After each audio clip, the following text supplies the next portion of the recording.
저는 오늘 에베소서 5장 31절로 33절 말씀을 가지고 주님과 우리의 관계, 이란 제목으로 말씀을 나누겠습니다. 저는 고등학교 때부터 기억에 인생의 의미가 무엇인가, 이런 질문을 내 자신에게 많이 했던 기억이 많습니다. 대학교 때도 특별히 내가 왜 살까? 그러면서 느낀 것이 참 모르겠다.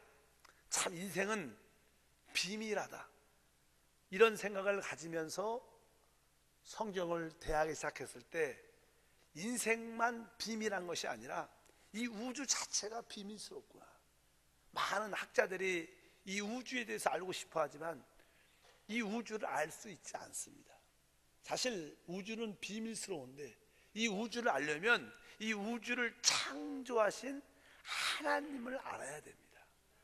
제가 인생의 의미를 그렇게 찾고 싶었는데도 찾지 못한 이유는 바로 나를 창조하신 하나님을 알지 못하고 우주를 창조하신 하나님을 알지 못했기 때문에 알 수 없었던 기억이 있습니다.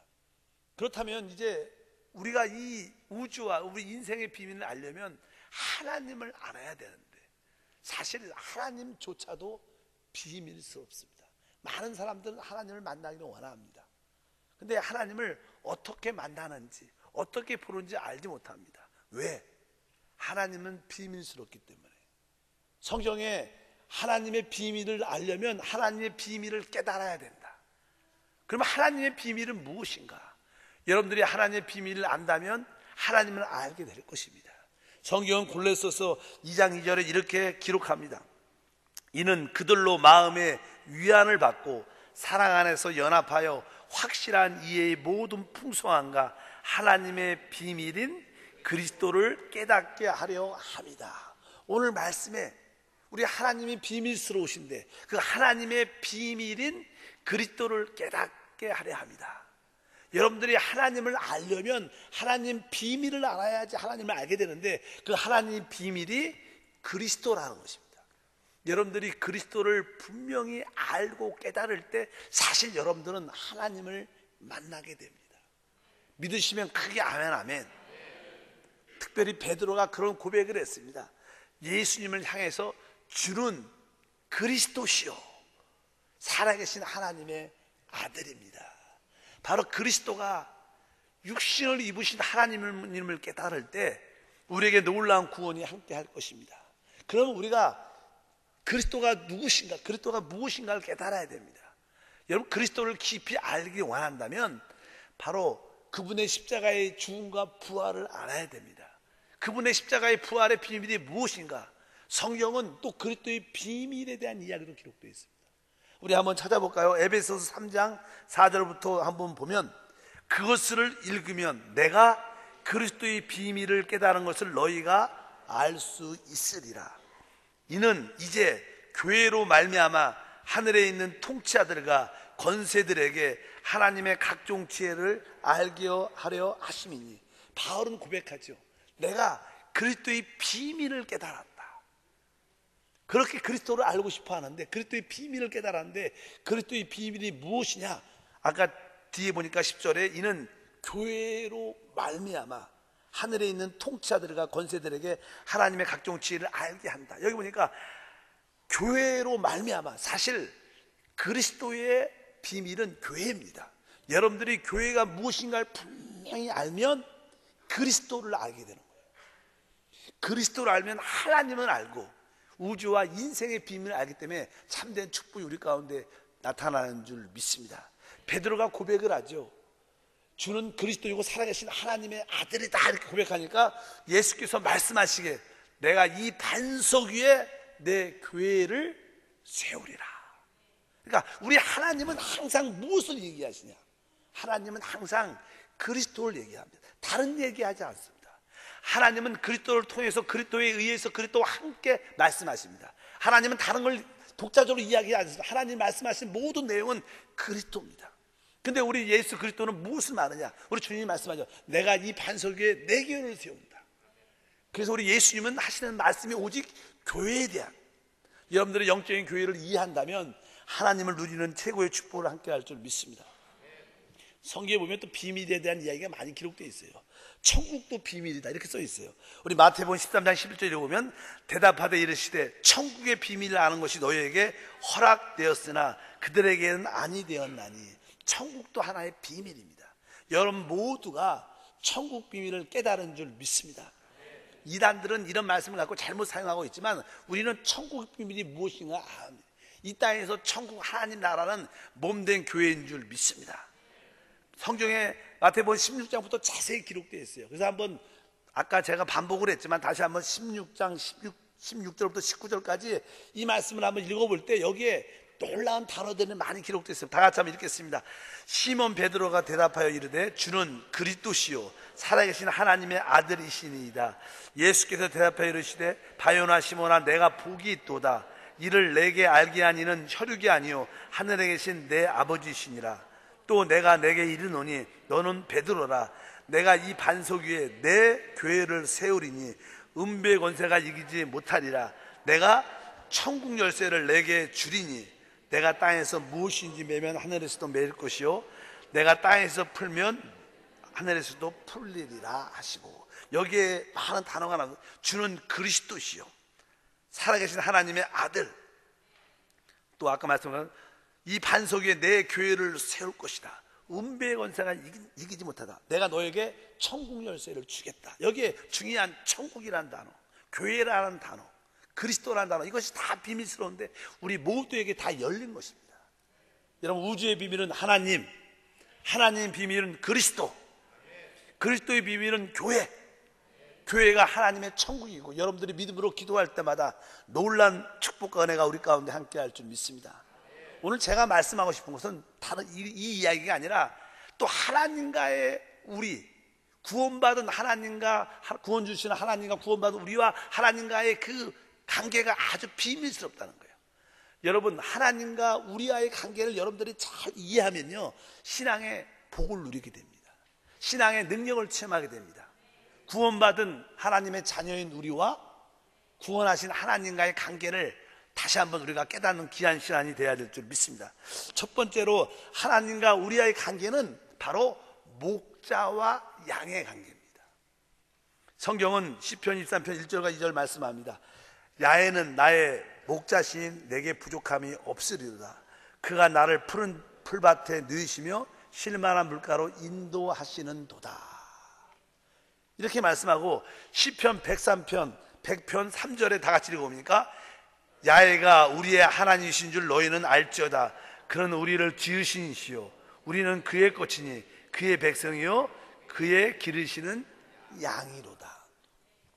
바로 우리를 구원하신 하나님과 우리의 관계는 목자와 양. 사실 양은요 이게 멀리 보지 못하고 근시안적인 그런 눈을 갖고 있습니다. 그래서 바로 앞에 있는 것만 밖에 못 봅니다. 그러니까 양을 그냥 놔두면요 그 앞에 있는 것만 따라가다가 구덩이에 빠져 물가에 빠져 죽기도 하고 골짜기에서 길을 잃어버리기도 합니다. 양은 스스로 무엇을 할 수 있는 그런 동물은 아닙니다. 그래서 양에게 가장 필요한 것은 목자입니다. 그래서 항상 이 목자는 양을 우리에서 꺼내 그들을 인도하고 푸른 초장 쉴만한 물가로 인도합니다. 우리 주님과 우리의 관계가 목자와 양이라는 관계는 바로 우리는 주님의 양으로서 우리 목자이신 주님이 우리의 필요를 다 공급해 주신다는 거예요. 여러분들은 마음에 어떠한 믿음이 있어야 되냐면 나는 주님의 양이기 때문에 내 삶에 필요한 모든 것은 하나님이 공급해 주신다. 이것을 여러분들이 믿으셔야 돼요. 그럴 때 우리 주님께서 여러분의 필요를 다 채워줄 줄 믿습니다. 신앙이 없는 사람들, 믿음이 없는 사람들은 자기의 필요를 내가 채우려고, 내가 노력해서 내가 만들려고 합니다. 그러니까 수고하고 무거운 짐을 질 수밖에 없습니다. 그런데 참으로 믿음이 있는 사람들은 맞다, 우리 주님이 하나님이 목자시지, 나는 그의 기르는 양이니까 나의 모든 필요는 주님이 채워주신다. 주님이 나를 가장 좋은 곳으로 이끌어 주신다.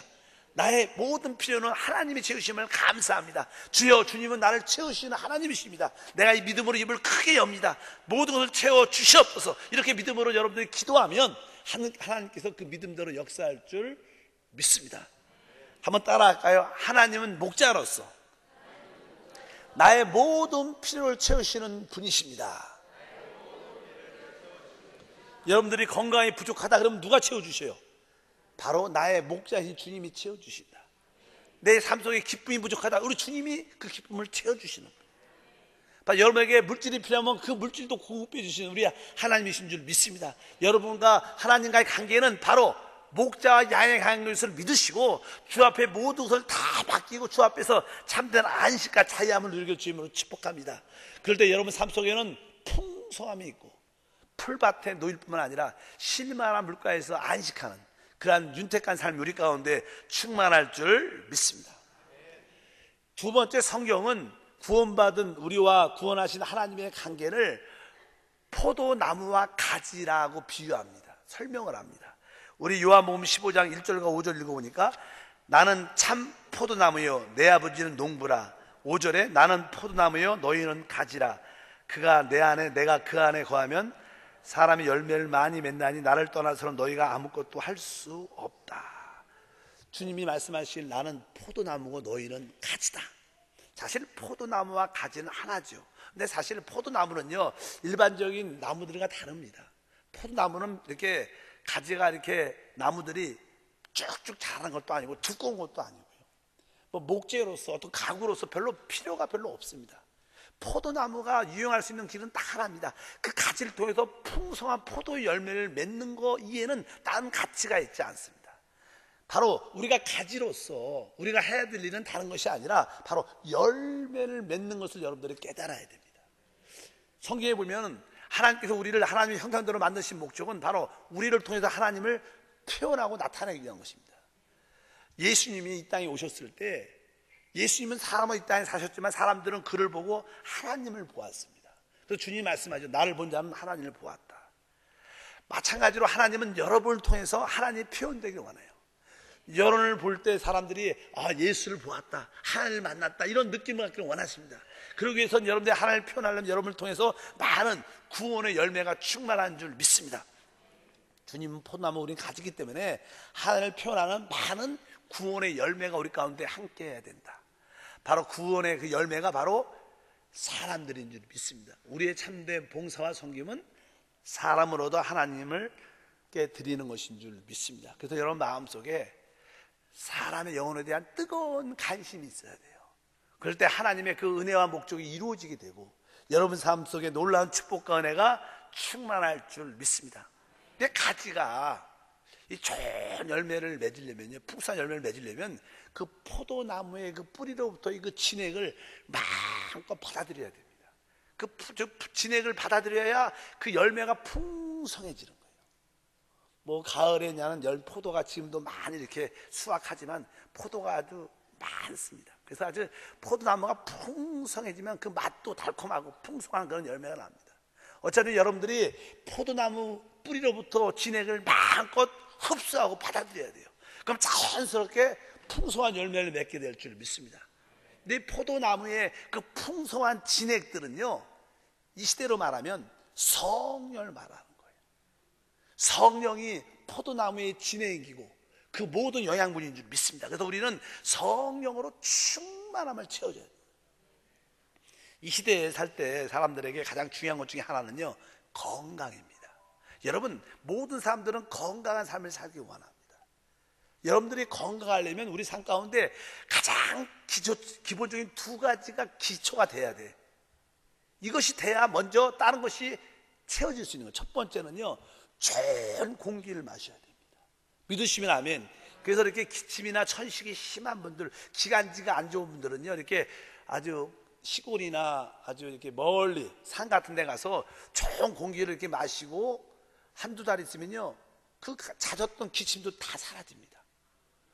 표시가 안 나는 것 같은데요, 진짜 시골에 가서 좋은 공기 마시면요, 그렇게 도시에서 기침 천식하면서 콜콜댔는데 한 달 지나면요, 기침이 딱 느껴져요. 왜? 좋은 공기를 마시니까 우리 몸에 유기적인 변화가 일어나는 거예요. 그래서 우리가 건강하게 살려면 첫 번째 뭘 해야 돼요? 좋은 공기를 마셔야 되고, 두 번째는 뭐 같아요? 좋은 물을 마셔야 돼요. 좋은 물. 물이 우리에게 70% 갖고 있기 때문에 물이 얼마나 중요하니까 우리가 항상 좋은 공기와 좋은 생수를 마시면 사람들은 기본적인 건강을 시작하게 되고 우리 몸의 모든 활동들이 정상적으로 동적하게, 거기에 대한 좋은 음식을 먹으면 이제 튼튼해지죠. 여러분들에게 좋은 공기와 좋은 생수가 필요한 줄 믿습니다. 근데 성경에 우리에게 참된 공기, 참된 생수가 있어요. 그것을 뭐라 하냐면 성령이라고 말해요. 믿으시면 아멘. 바로 사람들이 건강하다는 뜻은 생명으로 충만한데, 생명이라는 것은요, 성령이 생명의 영입니다. 한번 따라합니다. 성령은 생명의 영이시다. 그래서 여러분들이 생명으로 충만하면 마음이 이렇게 밝아지죠. 잘 들이. 마음이 아주 자유함과 기쁨이 있으면 신경계통이 활성화되고, 그 결과 그 신경계통에 붙어있는 모든 몸의 조직, 신경계통들이 건강이 돼갖고 모든 기관들이 정상적으로 활동해서 자연스럽게 시간이 지나면 건강한 모습을 회복할 수 있습니다. 마찬가지로 우리가 이제 참된 축복을 받으려면 생명이신 성령을 어떻게 호흡해야 됩니다. 원래 성령이란 뜻은요, 거룩한 영이란 뜻은 거룩한 공기란 뜻입니다. 공기, 호흡이라도 호흡. 숨을 쉴 때 호흡하지 않습니까? 그러니까 성령을 나의 호흡으로 받아들이라는 거예요. 성령을 나의 거룩한 깨끗한 신선한 공기를 받아들이라는 거예요. 이것은 그냥 어떤 비유가 아니라 실제입니다. 우리가 숨을 쉬는 것처럼 성령이 보이지 않지만 우리 가운데 충만하십니다. 바로 그 성령을 깊이 내 안으로 호흡해야 돼요. 그래서 하루에 여러분들이 한 2-3분 정도만 성령을 깊이 내가 호흡합니다. 성령을 호흡합니다. 이 산에서 좋은 공기 마시는 그런 믿음을 갖고 성령을 깊이 마음속에 계속 받아들이고 성령을 호흡합니다. 깊이 성령을 받아들이면요, 여러분의 영이 강해지고, 그리고 마음이 새로워지고, 모든 육신이 활동적으로 변화돼서 회복됩니다. 이것이 금방은 안 보여도 시간이 1달, 2달 지나면 여러분들이 영적으로 뿐만 아니라 육신적으로도 강건함을 느껴요. 혹시 여러분들이 뭐 암이나 아주 병이 안 낫는 오래된 병을 갖고 있어도 여러분들이 계속 거룩한 영을 받아들이면 나도 모르는 사이에 그 병을 이기는 저항력을 갖게 돼요. 면역력을 갖게 돼요. 믿으시길 바랍니다. 그리고 바로 성령은 바로 생수의 영이에요. 생수. 그래서 여러분, 내가 생수를 마십니다. 내 성령을 호흡하고 성령을 마십니다. 이런 기도를 진짜 많이 하셔야 돼요. 사람들은 자꾸만 무엇을 달라고, 응답 달라고 기도를 많이 하는데 그 기도는 부수적인 겁니다. 진짜 참된 기도는 하나님을 호흡하고 하나님을 마시는 거예요. 그 하나님이 성령이라는 거예요. 그래서 성령을 어떻게 해요? 호흡하고 성령을 마십니다. 이런 기도를 하루에 아침에 일어나서 5분 정도 서서 팔을 쫙 벌리고 성령님 내 안에 오시옵소서, 성령을 호흡하고 성령을 마십니다. 그러면 여러분들은 포도나무의 진액을 쫙 빨아들이는 거예요. 영양분을 빨아들이니까 자연스럽게 아주 굵은 포도 열매를 맺게 되는 거예요. 그럴 때 하나님이 표현되고 하나님의 영광이 드러나는 줄 믿습니다. 해보셔야 돼요. 먹어봐야지 맛을 아는데 안 해보시면요 절대 안 됩니다. 여러분들이 한 달만 해보자. 한 달만 성령을 마음껏 깊이 호흡하고 성령을 생수처럼 마음껏 마셔드리자. 그렇게 여러분들이 호흡과 마심을 계속 갖게 되면 영적으로도 강해지고 아주 마음의 자유와 기쁨, 건강도 어느새 이거 좀 몸이 약했었는데, 여기 뭐 피부가 좀 안 좋았었는데, 그러면서 여러분들의 어떤 육체의 모든 것도 활성화되게 돼 있어요. 좀 연약한 모습이 있어도 그 병을 이기는 힘이 여러분 안에 나타나서 암도 떠나가고 위장병도 신경 스트레스도 떠나가고 피부병도 떠나가고 알레르기도 떠나가고 마음의 육신의 축복이 함께할 줄 믿습니다. 그래서 우리 주님께서 나는 포도나무고 너희는 가지다. 여러분들이 포도나무의 그 진액, 영양분을 마음껏 받아들일 때 풍성한 열매를 갖게 될 것입니다. 세 번째로 구원하신 하나님과 구원받은 우리의 관계는요, 이 몸으로 실제로 설명합니다. 바로 그것이 바로 예수님은 바로 우리의 머리시고 우리는 그의 몸이다. 에베소서 그런 표현이 기록되어 있어요. 에베소 1장 23절 말씀 다 같이 읽으면 교회는 그의 몸이니 만물 안에서 만물을 충만케 하신 이의 충만이다. 그러니까 교회는 바로 예수님의 그리스도의 몸이고 그리스도는 우리 교회의 머리시다. 사실 이 머리와 제 이 몸이 하나입니다. 둘이 아니에요. 이것은 무엇으로 연결되냐면 생명이라는 것으로 연결되어요. 사람이 뭔가 일반적으로 사람들이 뭔가 머리가 하나로 연결되어 있기 때문에 살아있는 겁니다. 근데 사람이 이렇게 죽잖아요. 죽으면 그 생명이 끝난다는 뜻입니다. 생명이 끝나면 시간이 지나면 이 모든 지체들이 분리가 됩니다. 죽었으니까 연결되지, 연결이 끊어지는 겁니다. 마찬가지로 영적으로도 우리 예수님과 우리가 뭐예요? 영적으로 연결되어 있어요. 무엇으로? 하나님의 생명으로 연결되어 있다는 뜻입니다. 바로 그분과 우리가 뭐예요? 하나라는 거예요. 신앙이라는 것은요, 예수님과 내가 하나다, 이것을 믿는 거예요. 그러니까 여러분들 어떤 상황 가운데서 두려워하지 않는 것인 줄 믿습니다. 바울이 고백했습니다. 왜요? 교회는 그의 몸이다. 한번 따라합니다. 교회는 그의 몸이다. 왜 바울이 이것을 기록했냐면요, 바울은 한때 유대 종교에 심취한 사람이고 바리새인에 반연했습니다. 그래서 그는 하나님을 잘 믿는다고 생각을 했지만, 그래서 그 마음속에 종교적인 열심이 많았기 때문에, 근데 그 당시 예수라는 이단이 나와서 많은 사람들이 하나님을 반대하고 율법을 반대하고 예수를 믿고 예수님을 하나님이라고 말하니까, 그런 이야기를 들으니까 아주 격분해서 하나님을 모독하는 사람들이 많구나, 내가 이 예수 믿는 이단들을 다 잡아서 싹 감옥에 집어넣어야겠다, 이런 마음을 갖고 대제사장한테 공문을 받아갖고, 이제 특별히 예수 믿는 사람들이 다메섹 도시에 많다고 얘기를 듣고 내가 거기 가서 그들을 다 결박해갖고 데리고 잡아오겠다, 이런 마음을 갖고 몇몇 사람과 함께 이제 다메섹을 이렇게 가는 도중에 하늘에서 그냥 강한 빛이 쫙 비친 거예요. 그 빛이 강렬해서 쓰러졌어요. 쓰러졌는데 하늘에서 음성이 들리는 거예요. 사울아, 사울아, 왜 나를 핍박하느냐, 이렇게 말씀해요. 그래서 바울은 이 장면이 너무나 또렷또렷했기 때문에 3번이나 만날 때마다 간증을 합니다. 그러니까 하늘에서 음성이 뭐라고요? 사울아, 사울아, 왜 나를 핍박하느냐. 그러니까 그 사울이 놀랐어요. 그래서 주여, 누구십니까? 그러니까 나는 네가 핍박하는 예수다, 그 음성을 듣게 돼요. 그 순간에 눈이 이렇게 멀어지고 아무것도 못 보게 됩니다. 그래서 사람한테 이끌려갖고 다메섹의 도시에 들어가서 어떤 한 집에 들어가서 3일 동안 먹지도 않고, 나는 왜 사는가? 나는 내가 믿었던 하나님은 어디 있는가? 나에게 나타났던 그 예수는 누구인가? 아마 이러한 신앙적인 갈등과 많은 번민이 있었을 거예요. 그리고 기도도 많이 했겠죠. 그런 가운데 깨달은 것이 하나 있었어요.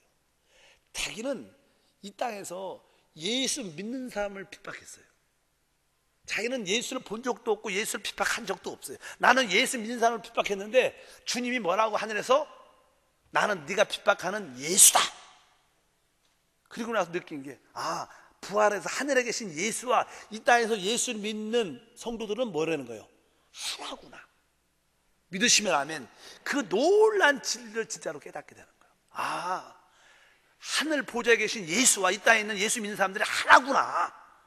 그래서 사실 여러분들이 교회를 핍박하고 참된 믿는 사람들을 핍박하면요, 누굴 핍박하는 거예요? 예수를 핍박하는 거예요. 그래서 서로 우리가 판단하고 정죄하면 안 되는 겁니다. 교회를 대적한다는 뜻은 영적으로 주님을 대적한다는 뜻이 있기 때문에 하나님의 심판이 있게 되는 거예요. 특별히 참된 믿는 사람들을 핍박하면 안 되는 거예요. 왜? 그 안에 예수가 있기 때문에. 바울은 그것을 깨달았어요. 그러면서 하늘에 있는 예수와 이 땅에 있는 모든 성도들이 하나이구나. 그뿐만 아니라 우리 믿는 자들이 그리스도의 몸으로서 하나라는 거예요.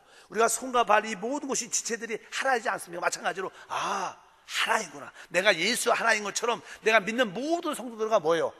하나님을 깨달을 때 진정으로 참된 신앙을 소유할 수 있다는 거예요. 믿으시면 아멘. 여러분들이 참된 신앙을 소유하려면 예수님과 하나님을 깨달아야 됩니다. 그리고 우리 모두가 뭐예요? 성령 안에서 생명으로 하나이구나. 그것을 여러분들이 느끼고 믿어야 될 줄 믿습니다. 옆 사람과 인사할 때 우린 예수님과 하나일 뿐만 아니라 우리도 서로 하나입니다. 한번 인사하겠습니다.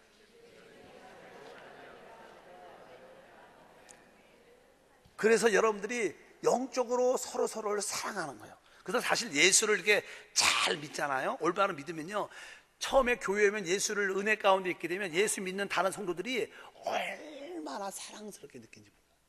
참 정말로 귀하기도 보이고 행복하기도 하고. 왜? 사실 서로 연결되어 있기 때문에. 그러한 은혜와 축복을 누려야 될 줄 믿습니다.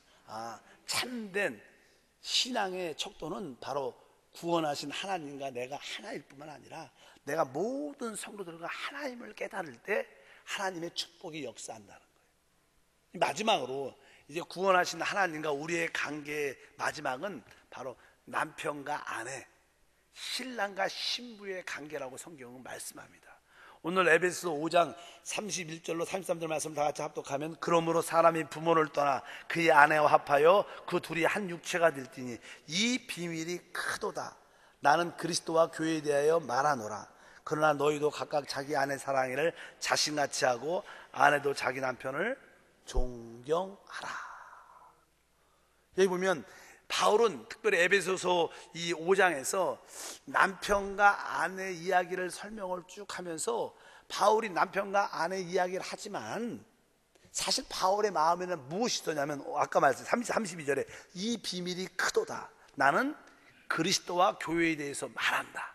바로 우리 그리스도와 우리 교회 여러분과의 관계는 뭐예요? 남편과 아내의 관계라는 거예요. 실제로 이 땅에 사는 모든 시대적인 어떠한 관계가 있습니다. 여러분 우리는 가정이 있고요, 우리 명절 맞아 가족들이 다 모이는 그런 시간이 있는데 가정이 있고 가정 안에도 그냥 부모와 자녀의 관계가 있고 남편과 아내의 관계가 있습니다. 근데 이 남편과 아내와 부모와 자식의 관계는 다음 영원한 시대에서 종속되는 게 아닙니다. 거기는 남편과 아내의 그런 관계가 아닙니다. 좀 섭섭하다 할 수 없지만 부모와 자식의 그런 관계가 사실 아니에요. 영적인 관계인 줄 믿습니다. 거기서의 관계는요, 예수님이 우리의 남편 되고 우리는 그의 신부가 되는, 아내가 되는 그런 진짜 관계인 줄 믿습니다. 그런 관계가 존재한다는 것을 우리가 분명히 알아야 됩니다. 이 땅에 있는 모든 가족의 관계는 하나의 그림자입니다. 바로 남편과 아내가 비밀스러운 그런 사랑의 관계인 것처럼 바로 주님과 우리의 관계는 참된 비밀의 그래 축복의 관계이다. 남편과 아내의 관계의 핵심은 사랑이라는 거예요. 여러분들이 참된 신앙을 가지려면 하나님의 사랑을 알아야 되고 또 우리가 하나님을 그렇게 사랑해야 된다는 거예요. 여러분들이 하나님이 나를 가장 사랑하시고 나도 주님을 사랑해, 이것이 깨달아질 때 여러분들은 참된 신앙을 소유한 거예요. 그럴 때 참된 하나님의 관계가 회복되는 줄 믿습니다. 성경에서 말하는 복음이 무엇입니까? 복음은 다른 게 아닙니다.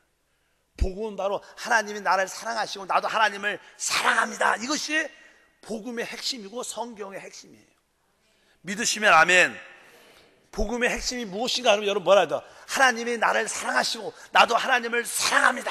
이것이 복음의 핵심인 것을 분명히 깨닫고 여러분들이 하나님을 사랑하고 하나님의 사랑을 누리길 주여 축복합니다. 그럴 때 우리의 하나님과 관계의 온전한 축복이 최고도로 누려지는 은혜가 함께할 줄 믿습니다.